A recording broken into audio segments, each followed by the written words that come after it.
Good afternoon, everybody. This is your host here, Chaopeng Shen from Penn State University. Welcome to the second episode of the CUAHSI 2019 Spring Cyberseminar Series on recent advances in big data machine learning and hydrology. And this session just got started last week, and Gray Nearing was the presenter last week. And this week we have the pleasure of introducing Frederik Kratzert, who is going to talk about long-term, short-term memory networks for rainfall runoff modeling. And I noticed Frederik's work almost a year ago when he showed his manuscript on HES, and that was a very interesting work. And after that, beyond pure performance metrics and the pure pursuit of Nash coefficients, I think he has gone way beyond that. He has progressed a lot, and there's a lot of content to follow today, so I'm excited to hear that. And he's currently a PhD student from Johannes Kepler University, and if I'm not mistaken, he's working with the STEP Schweiter. And all right, so without further ado, let's give the microphone to Frederik. Hey, welcome also from my side. And to my talk about LSTM in general for rainfall runoff applications. Let's see. Do the slide start? Yeah. Oh. Okay. Maybe let's start with the awesome colleagues I worked together during the last, let's say, 2 years. Chaopeng already mentioned my supervisor, current supervisor, Sepp Hochreiter. But there have been many more people behind the work you will see in the next, let's say, some minute, hour. But maybe briefly to myself, I have a background in civil engineering and environmental engineering, but I switched from my PhD to the field of machine learning. And as already said by Chaopeng, I do my PhD at the JKU in Linz under the supervision of Sepp, which is the inventor of the LSTM. So this is why I do a lot of stuff on this model.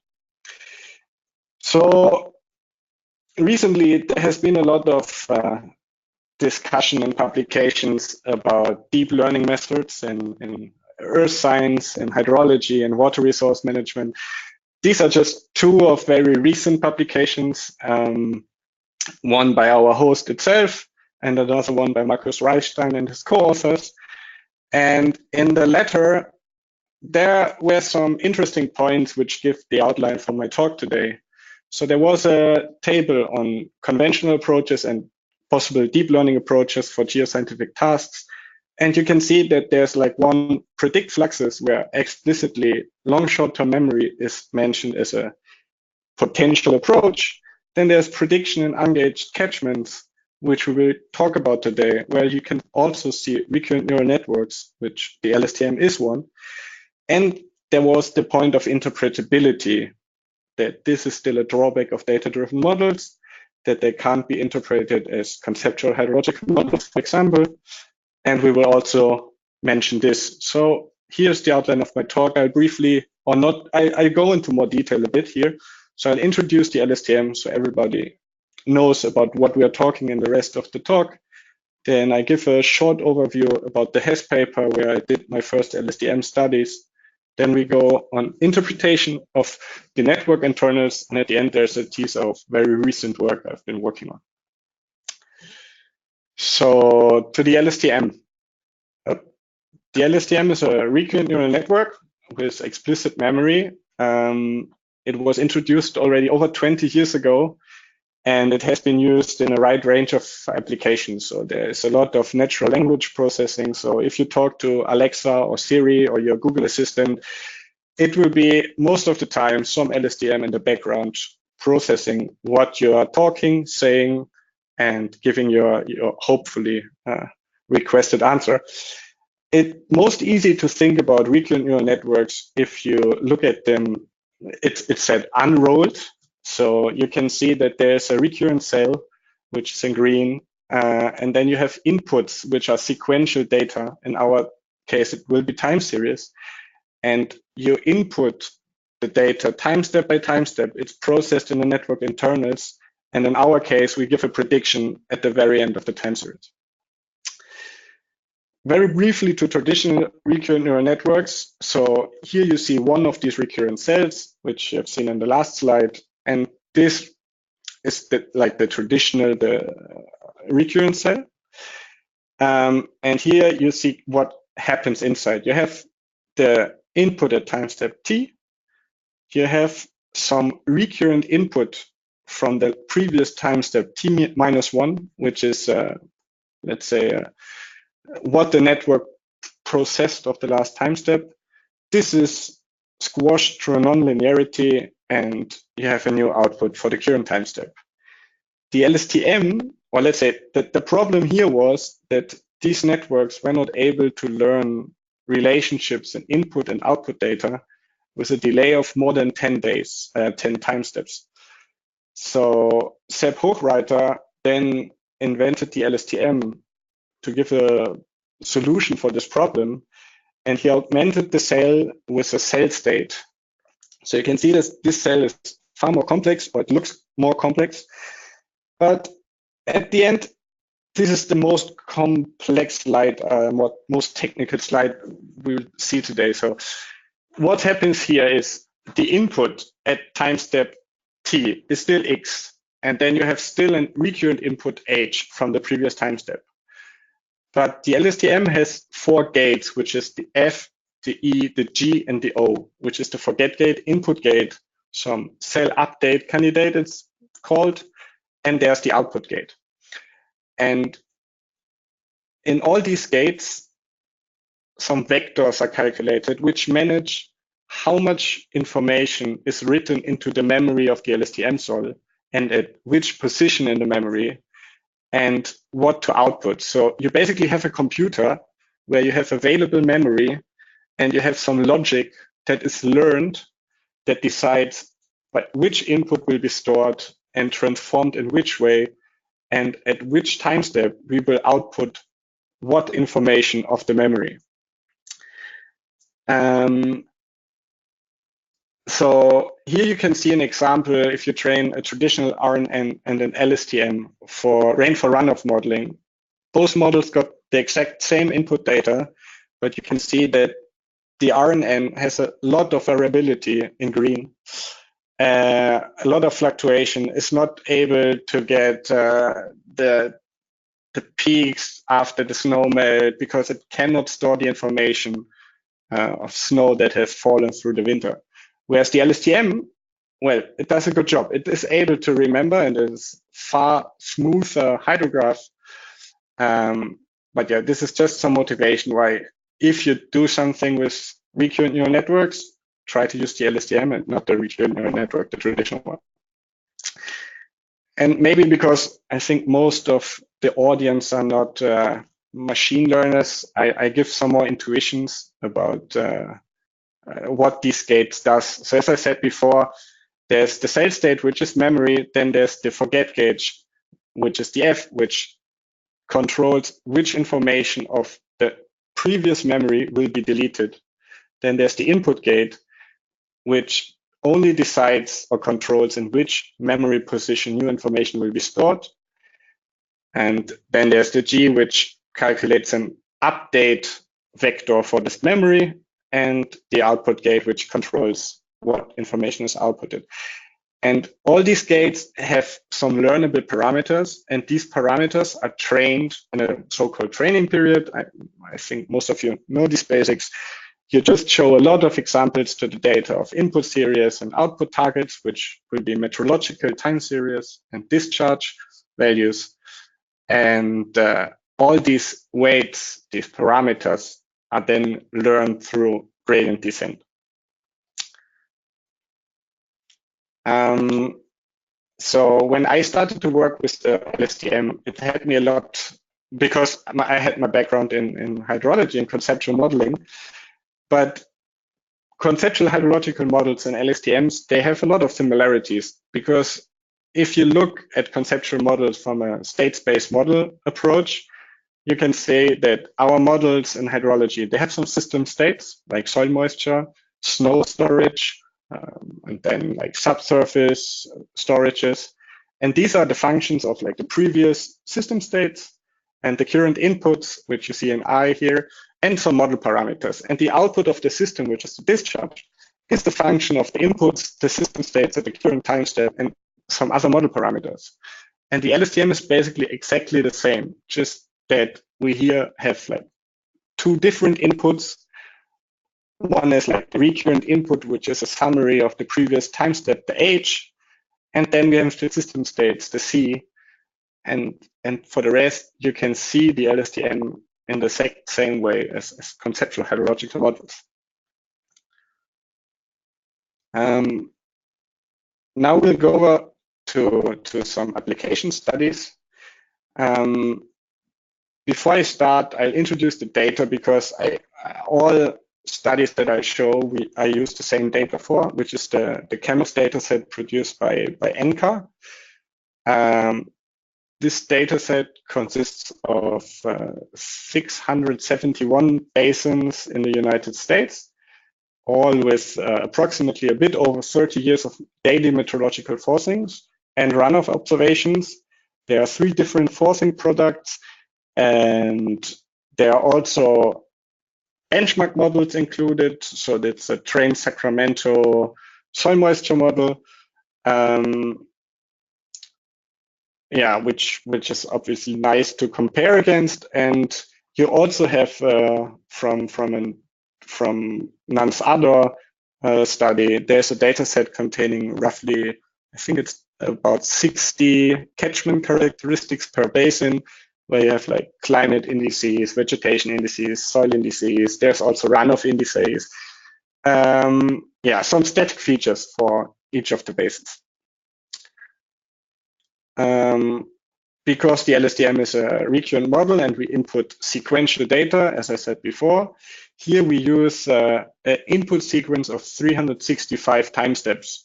We work with daily data, so this means we provide the previous year of meteorological forcings to the network, and it only predicts the discharge at the last time step. So if I want to predict the discharge of today, I show the network the last year of data. And at the bottom, you can see one of these input samples and the value it should learn to predict from these time series.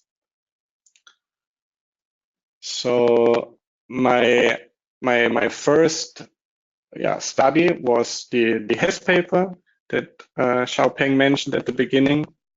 So this has started as a free-time project with Daniel Klotz already, I think 3 years ago, where we thought about using the LSTM for rainfall-runoff modeling.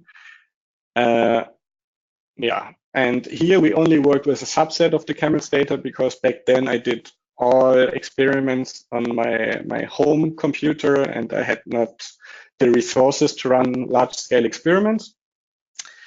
The areas I used, you can see here. And in the paper, we did 3 different experiments. In the first experiment, I did let's say, traditional basin modeling, where for each basin I trained one model on a calibration period and evaluated it on a validation period. Then I did the regional modeling experiment, where I trained one model, one LSTM for each of the 4 regions, and I combined the calibration data of all catchments together and trained one model on the combined data. And then I evaluated the model on the validation period of each of the basins. And in the last experiment, we looked at fine-tuning. So fine-tuning in machine learning means that you have a model that was trained on a large corpus of data, and then you use the model and train it to a specific task. And the idea is that you might not have enough data to train it for your target task, but you have a large general data set that you can use to already pre-train and initialize your weights in a better way. So we did this where we took the regional models and then fine-tuned the regional model of, let's say, region A on the calibration period of just one basin in the calibration period. And then we looked at, did this increase or decrease the performance compared to experiment 1? So the results, you can see them here, and basically we performed, I would say, comparable or a bit worse than the Sacramento model in this study for the single basin application. I have to say that because I had no compute resource, I did not make a large-scale hyperparameter search. I used one architecture for all of the basins, which might not be the best. So these results, do not take them for granted. I'm sure you can get better results. But at this point, I was happy to see that this model just can learn to predict the discharge. Most problematic were the arid regions, which are in the center of the United States. And so then the second experiment, where I trained one model for each of the 4 regions, I noted some interesting things. So first of all, there are regions where the regional model compared to the previous experiment performed better. So a model that was trained not for specific basins, but on the data of many basins, performed, for example, for the northeastern region, better than the single basin models for a lot of the basins. But there were also some regions, like the center region, where we had a lot of negative outliers. So I looked at the discharge correlation of the basins, which you can see on the right. And the New England region is the northeastern region in the map. And you see that there's a lot of discharge correlation. And for the Arkansas White Red region, the center region, where the regional model performed worse, there are some basins with correlation, and you see that there are also some blue dots, which means the regional model performed better than the model from the experiment 1. But you see that there are also a lot of basins that have no correlation with the other basins in the region. So I took then in the third experiment these regional models and fine-tuned them. So I trained the regional model for a few iteration steps for each of the basins separately. And then I compared this against experiment 1 and experiment 2. So there is a mistake in the figure title. But yeah, the results, you can see them in the box plot. Compared to experiment 1 and experiment 2, gave the best results in median and the mean, and it had also a higher median and a higher mean than the Sacramento model. So if I train a model on a large data corpus and then I fine-tune it for one of the specific basins, in average, this data-driven model was better than the Sacramento model, which is a quite established hydrological model. But as Gray said already last week, it's not the news that data-driven models can outperform classical hydrological models. So then yeah, so this was just a model study. But then at the end, just like days before I submitted the paper, I read a very interesting machine learning paper that was investigating the internals, the cell state, so what is written into the memory of the LSTM. And I thought, hey, this could be interesting because I know hydrological models, and if there's something interesting, I guess I could interpret it. So what you see on the right is the cell state. So here I had the LSTM with just 10 hidden cells, so 10 memory cells. And it was trained again over an input sequence of 365 days. And if I take the trained model and input one of the sequences and then just look how the memory cells develop over the time, these patterns emerged. And then I was like, hey, I see some patterns. There's something that seems like some cells only activate during certain periods of the year. And then I plotted it against some cell state against input data. And here at the bottom, you see one specific of the 10 cells, one cell. And at the top, you see the temperature, the max and min temperature, which are input features. And you can see that this cell starts to accumulate values once the temperature drops below 0, then wobbles around with the same fluctuations around the 0. And once at roughly time step 200, the min temperature raises above 0, the cell state very rapidly decreases. And I was like, hey, this looks like a snow storage to me. But I had no time to investigate it here anymore. But I continued to work on it a lot because I thought it's really interesting. And we come to the second part here, which is the interpretability. As Reichstein said, improving predictive accuracy is important, but insufficient. Certainly, interpretability and understanding are crucial, including visualizations of the results for analysis by humans. Interpretability has been identified as a potential weakness of deep learning neural networks, and achieving it is a current focus on deep learning. So this paper was published just like a month ago, 1.5 months ago, but it was submitted, I looked it up at 2017, and there has been no like revision of the literature. But since 2017, there has been a lot of work on interpretability in neural networks. And for rainfall-runoff modeling, I did some. These links, you can find the slides of the AGU study. There's also a book chapter that will be hopefully released soon, which is as preprint on arXiv. But we will now look at the study that I presented at AGU that Xiaopeng was mentioning. So for this study, I took 47 humid and snow influence basins of the CAMELS dataset.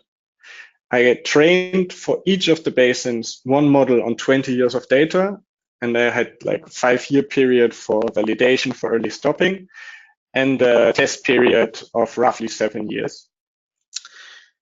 And these models were only trained to predict discharge from meteorological observation. There has been no input of snow or anything, just temperature, precipitation, temperatures, mean and max daily temperature, solar radiation, and vapor pressure. And then after the models were trained, I compared the cell states with hydrological fluxes and states that we took from remote sensing data. And also, I think we took this snow water equivalent from the Sacramento model. And so just as a, just to make sure, again, we compare for the single basin modeling. It's roughly the model performance is equivalent to the Sacramento model. Here you can see like the first hydrograph, I think, of my presentation. But then if we look at the fluxes that we investigated here, which was snow water equivalent, snow cover fraction, and evapotranspiration. And you see here on the box plot the correlation of the LSTM cell with the highest correlation with the flux. But you can see that for almost all basins, there's like one cell that has a very high correlation with snow cover fraction and snow water equivalent. Again, this has not been like induced into the model. This was like purely learned, and it has learned, and which, I mean, to us hydrologists is something obvious, but to predict discharge in a snow influenced basin, you should model snow. But I mean, the LSTM learned it, and I think this is something very interesting.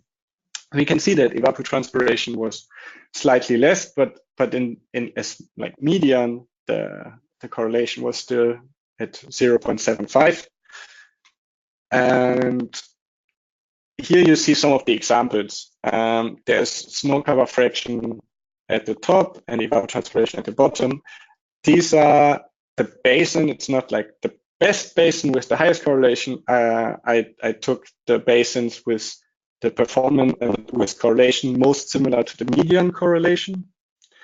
And as we have seen, like evapotranspiration, it got the trend, but it's not like the same. But snow cover fraction is already the cell state. So what the LSTM stored into one of its memory cells is it's very close to the modest snow cover fraction that we got from remote sensing data.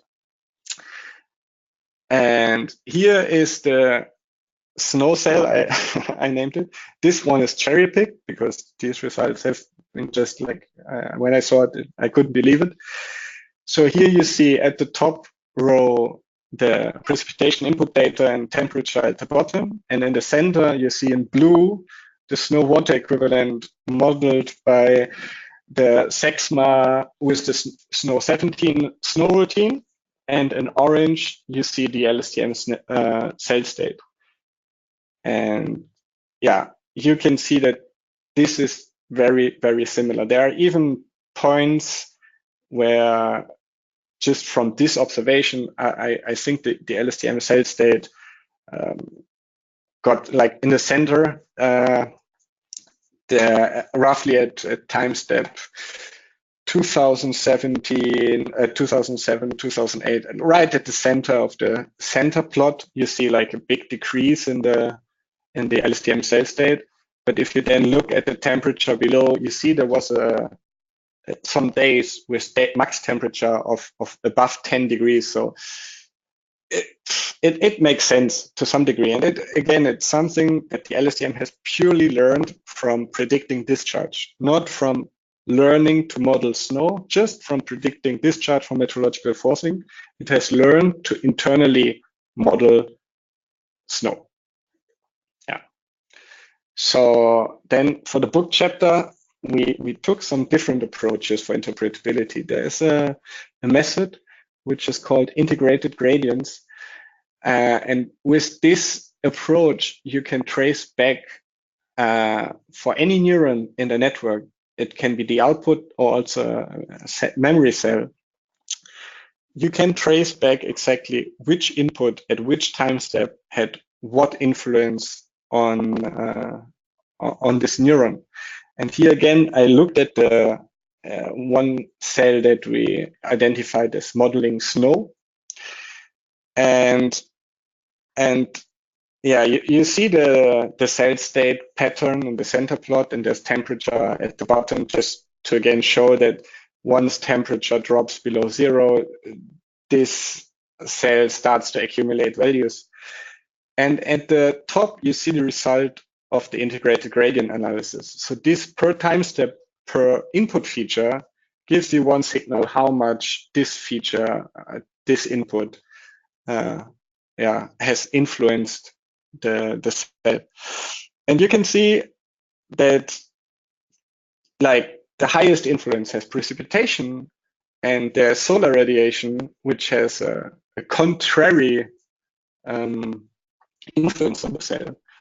And you can see that once temperature is outside of this the freezing temperatures, this cell has like no variations at all. It's just really activates during winter periods.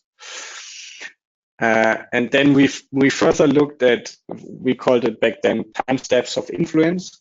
So if you take two basins, and basin A is a snow influence basin, and basin B on the right is a basin without any snow, and then you look at how many time steps are influencing the network prediction.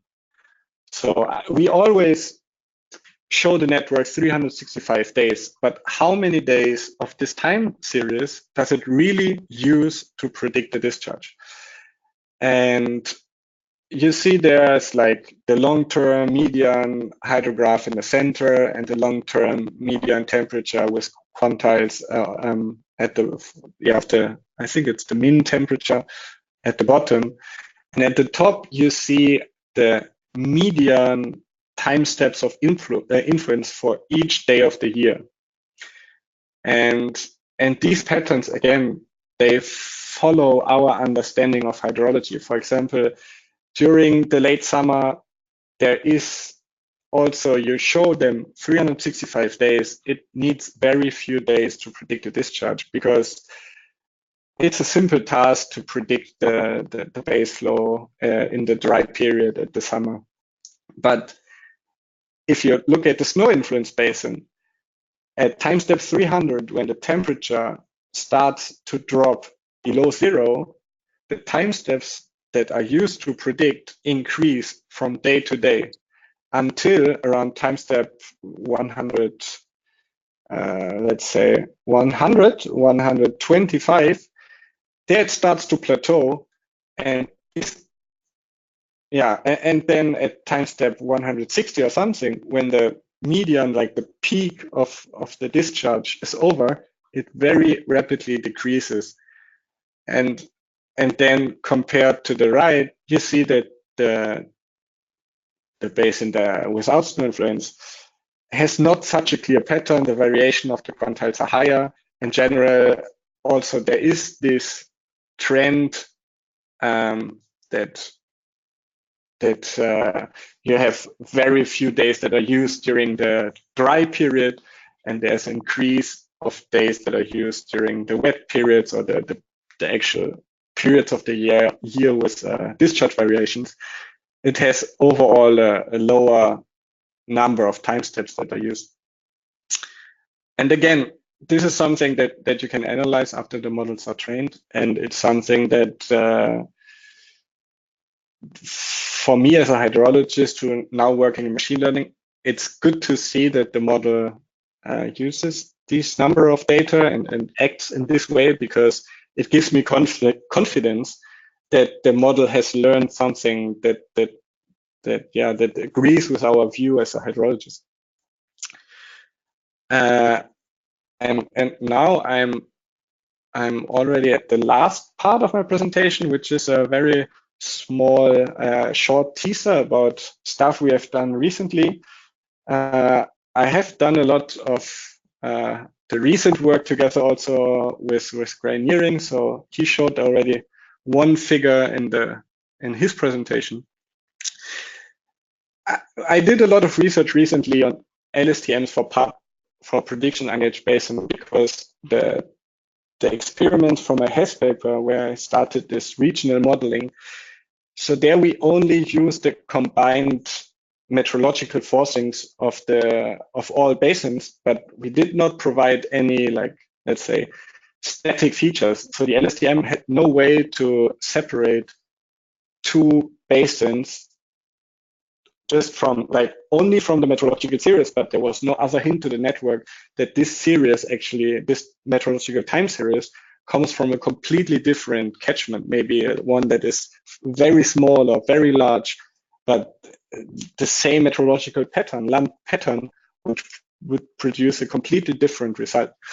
So I was working then a lot on how you can combine or induce static catchment characteristics into the model, so that you can train a single model on like hundreds of catchments, and a general hydrological model could be learned that is then able to predict in basins that has never been seen before during the training period. So like this prediction engaged basins.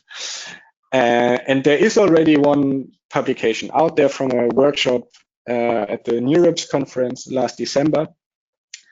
But recently I switched to a adapted LSTM cell, which I won't introduce here.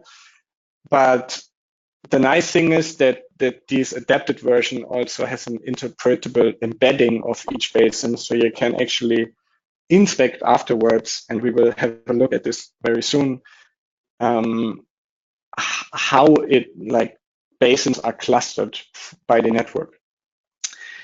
And this is a slide that has been shown by Gray almost identically in the last presentation. So here, these are again the Camels basins, and we have a lot. You can see dashed lines now. Andy Newman and from ENCA and Jan Seibert's group from the University in Zurich, and also the MHM group in Germany, they provided me with a lot of benchmark models, because there was like an initiative where all of them trained for the same, calibrated with the same settings, the same forcings, their models, and then you have a set of models that you can compare against. And you see their CDFs in dashed lines.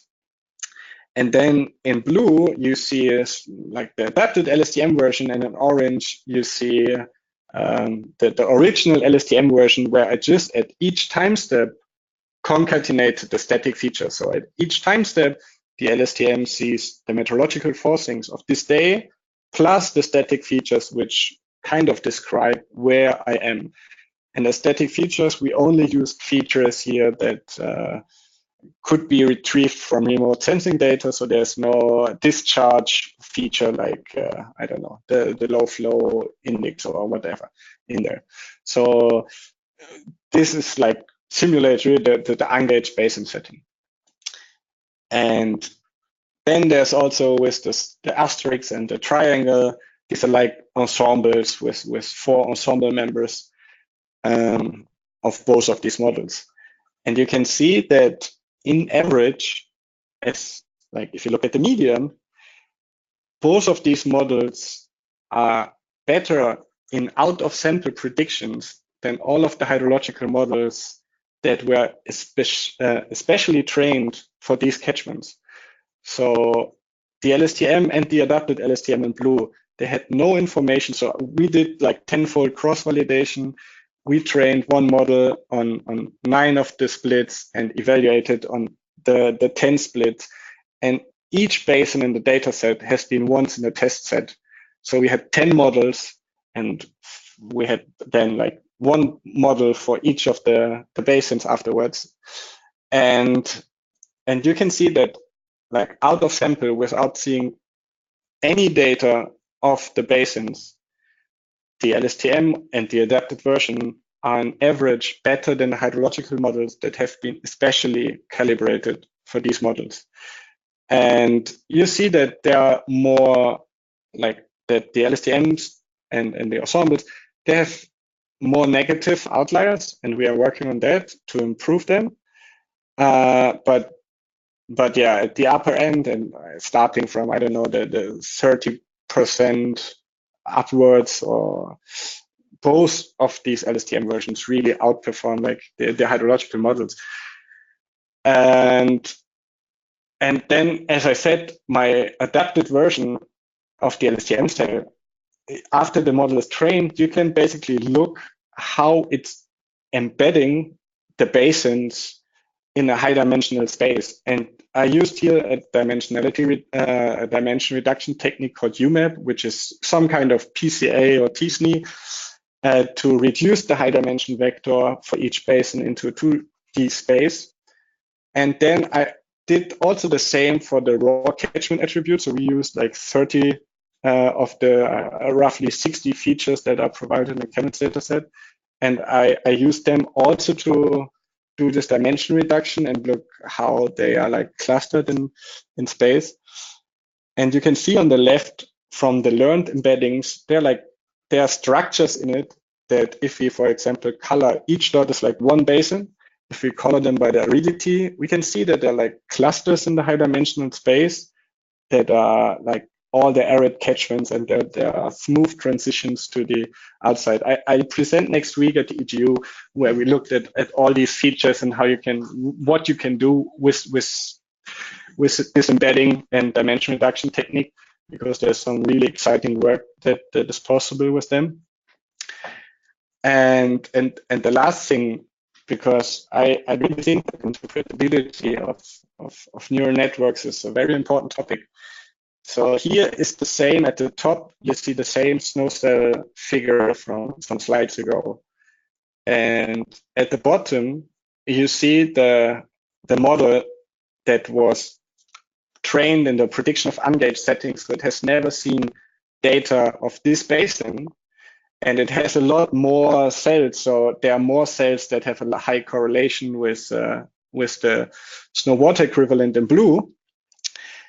And here I think, yeah, I don't know, I plotted the cells with a correlation above 0.9 or something. And you see that also still in this model that was trained on hundreds of basins, there are still cells that have a function that very strongly agrees with our understanding. Here we have, for example, now 4 cells that simulate snow. And so it seems that even in this large data setting, you maintain the interpretability of the network internals. And yeah, this will be work we will look into. But as I said, this is all work in progress. I hope I'll be able to publish this spring or summer something about this work. And yeah, we're at the conclusion. So LSTMs are a very powerful model for problems with sequential data. It's not only hydrology. So any time series problem you have, you can just try them today with the frameworks that you have, like PyTorch or TensorFlow. It's fairly easy to use them and just try what you get out.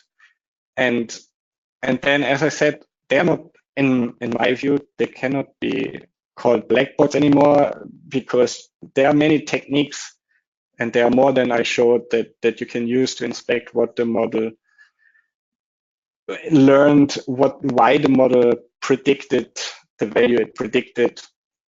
And yeah, then, I mean, of course, there's also the point of performance. So I think if you have a model that is able to outperform hydrological models that we use every day for operational purpose, but we can outperform them even in ungauged settings, I think it's worth to have a look at these models. And yeah, I for myself, I'm at the beginning of my PhD. We are at the beginning of this LSTM for rainfall runoff research. I think there will be a lot of interesting stuff coming in the next years. Yeah, there are the reference slides I want to show. So there are the slides of the papers of the benchmark models, and you can have a look at them afterwards. This presentation will be online, I guess. There's also some more links to publication of myself on the same topics I presented you, and with that I'm finished. So this has been my talk. I hope you learned something, and I'm open for questions. Thank you very much, Frederik. That was a wonderful talk. And so we're collecting questions, everybody. You can enter your questions in the CUAHSI tool, and I can read out those questions here. So let's start with some of the questions we've already received. When you predict, the first question from Charuleka, did you incorporate future predictions of weather as an input to your LSTM? No, I didn't. So let's see. Can I go? So the LSTM to predict the discharge of today, let's say, it sees the meteorological forcings only of the last year up to today. So there's no future information incorporated into the model. So what was your architecture, like hidden layers, number of? Yeah, so I used different throughout these studies. So for the Hess paper, for example, I used a 2-layer LSTM with 20 hidden cells. For the HU, the interpretability stuff, I used single-layer LSTM with 10 hidden cells. So these are learnable parameters in the lower 100s. So very small networks. Currently, I work with larger models, but most of the work I do, I stayed at single-layer LSTMs because SEP thinks that this is the right way to go. All right. I have a couple questions for you. When you said, two questions. What inputs do you think are missing from input information might still be missing from this like a Kana scale model? Yeah, this is a very interesting question. So, yeah, let's say here. So I was discussing with some colleagues, for example, if you go, these are mostly human, how you say, not influenced basins. Once you would go to like general altitude basin, which are human influenced, it would be very nice to have some features that allow to learn the grade of influence in these basins. I don't know, how much soil is covered by urban area and stuff like this. But also, I think there are more time series we could use. Of course, we could enter a model PET. I never wanted to do it because I think that the LSTM could learn PET from the inputs, and I don't have to pre-calculate it with some PET estimation and then input it. Or vegetation time series could be very interesting because they also give a proxy for evapotranspiration, like LAE or NDVI or something like this. Okay. So those are observations, right? And yeah, sure. And also one interesting figure that you presented was the state, the LSTM state, and that's the C, right? Then how did Which you one? said you were cherry picking it? This is C, right? Which one? The snow one.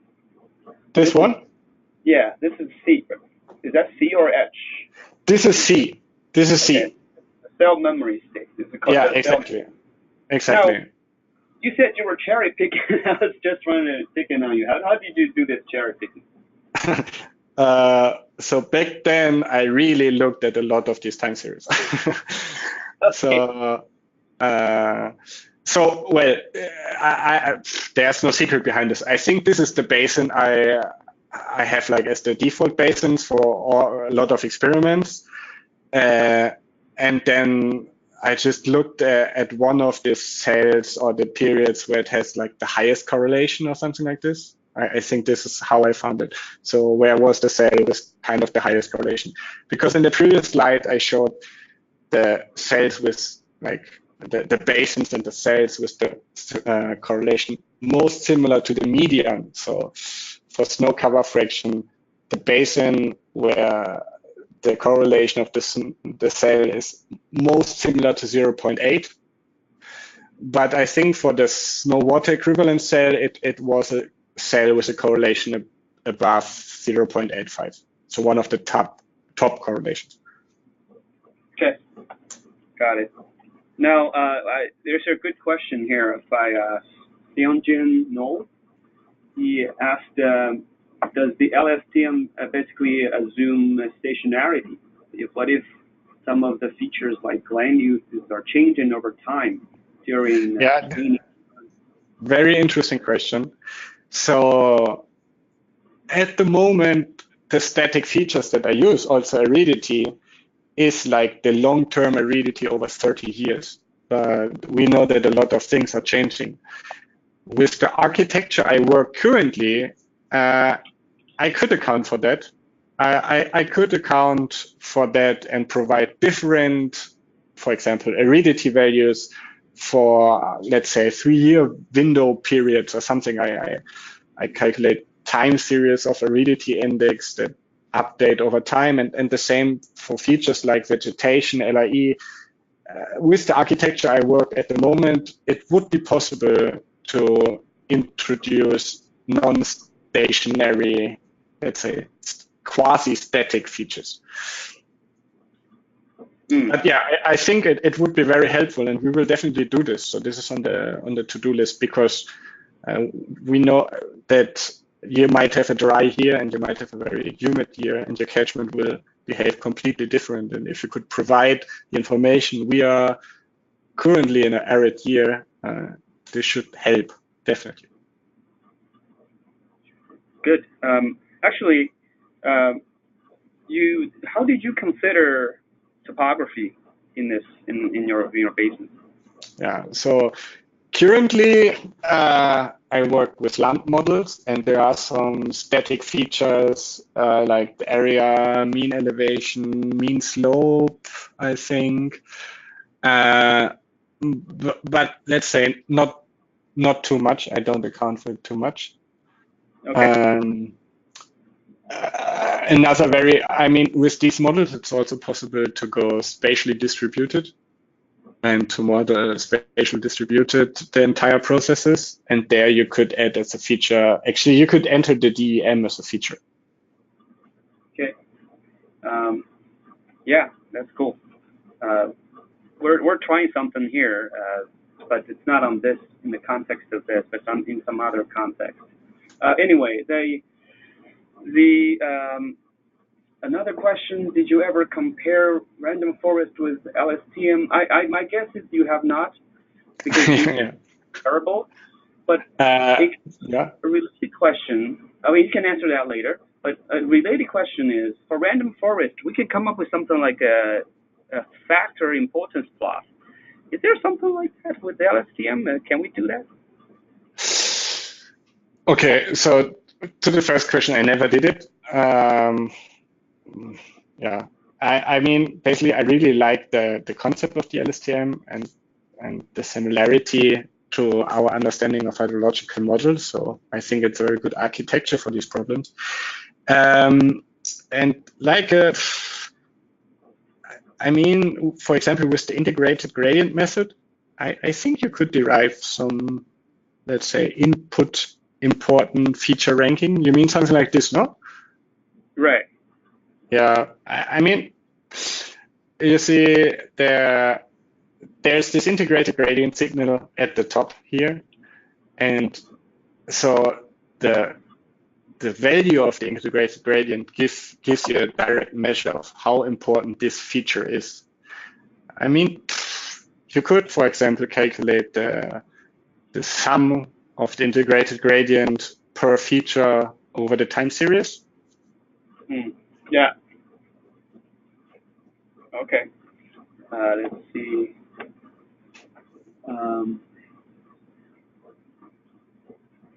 Do you need to set the number of cells? This is by Kendra Kaiser. Do you need to set the number of cells based on the number of variables you assume will be important?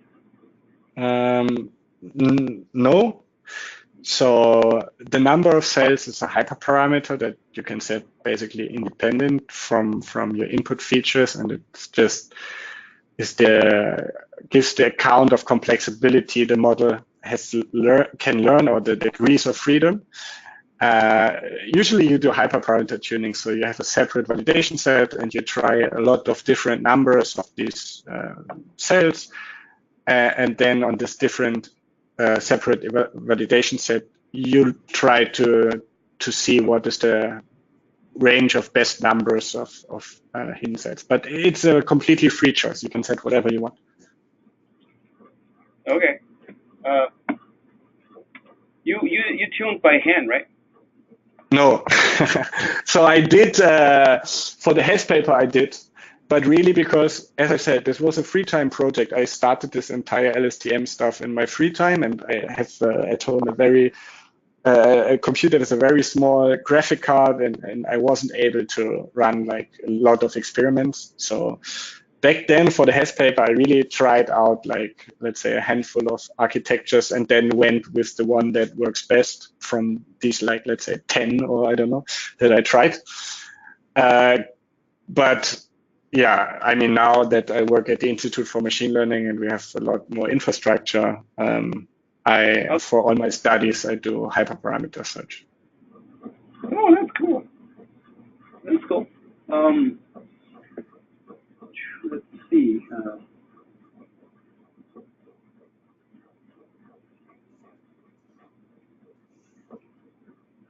Kendra followed up with the question: won't the number of cells impact whether individual cells can represent individual hydrological variables?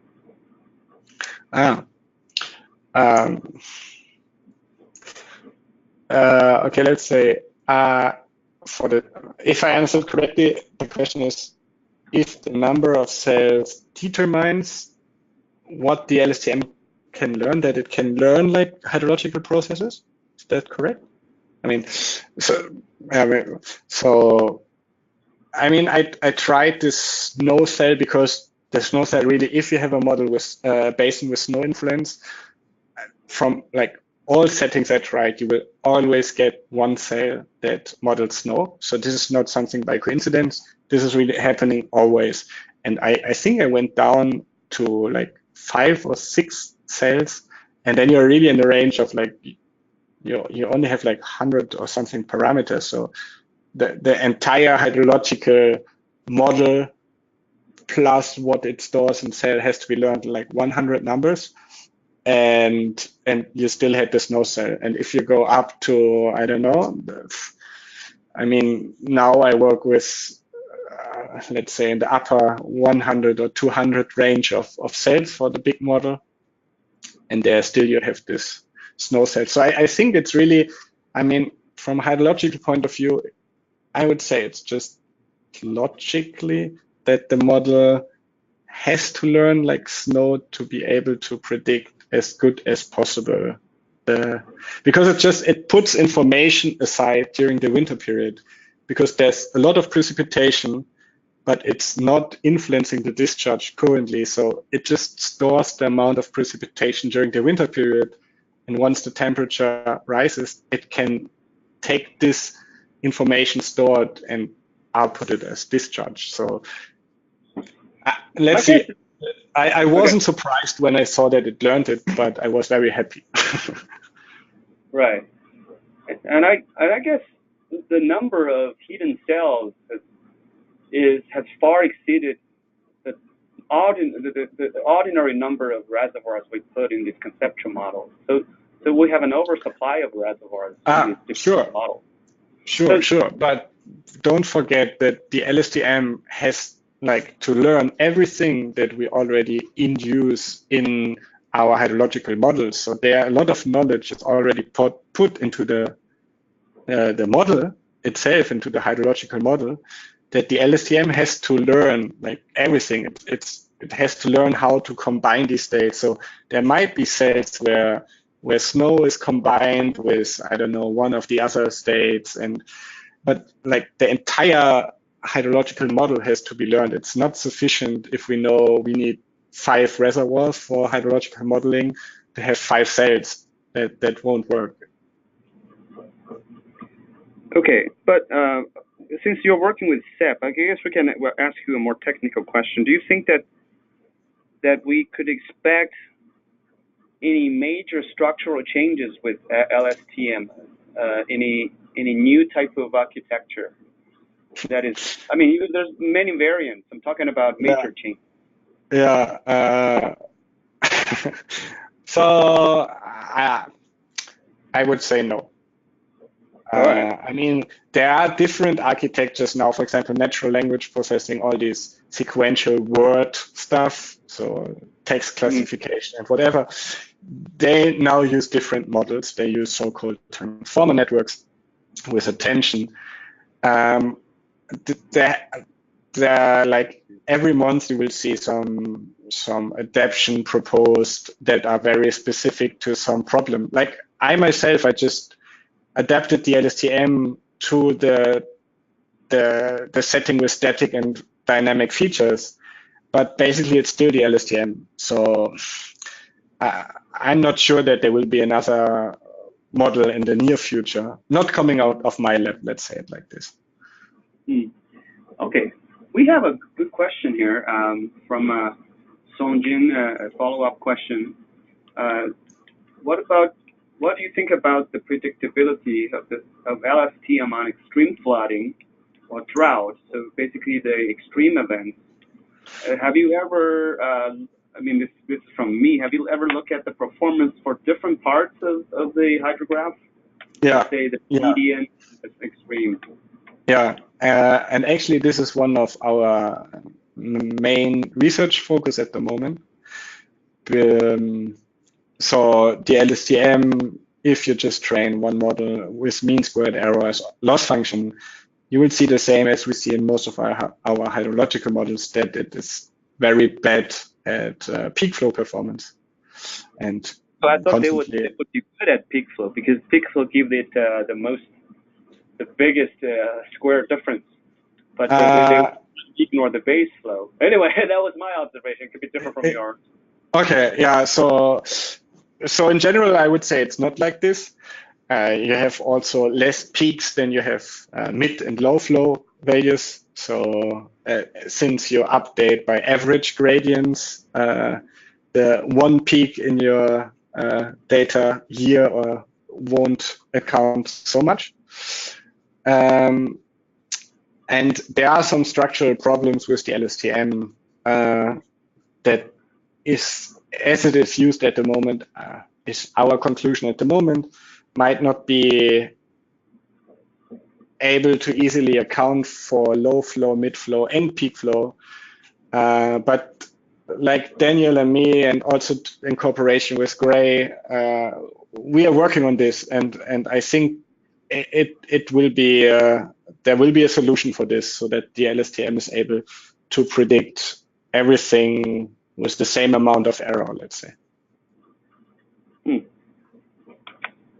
right. Yeah.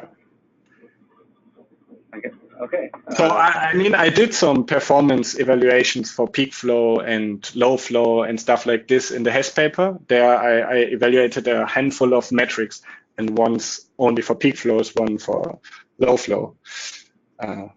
But they were basically similar to most of the hydrological models in performance. Cool. Okay. I think Vipa Shah asked a question earlier. Did you compare cell state memory with seasonality of precipitation and stream flow? No. I guess you did that already by doing this comparing states. I mean, with precipitation, kind of, because if you look just at the current slide, you see the cell state peaks whenever there's precipitation peaks. You can see in the blue lines in the plot above. But like very, like just looking especially on seasonality, no, I didn't know. I mean, I think precipitation is always influenced. It's the most important feature here, and it's also in our hydrological models. So I think all cells that you analyzed kind of are influenced by precipitation. But yeah, no, I don't did any seasonality studies. Okay. I think this comes out to be about the right time, because we are 2:04 now. And also, well, let's thank Frederik for a wonderful presentation. You can't hear, we can't hear the claps right now, but I do hear them. Thank you. And we will be back next Friday again with Alex Sun's talk about GRACE and deep learning. And I will not be hosting that seminar, and I think Gray Premiering will be. And I look forward to the next seminar, next session. Thank you very much. Do you have anything to add, Frederik? I don't. Right. Thanks for everybody staying until now. Thank you, everyone. Thanks for coming. So we will end here.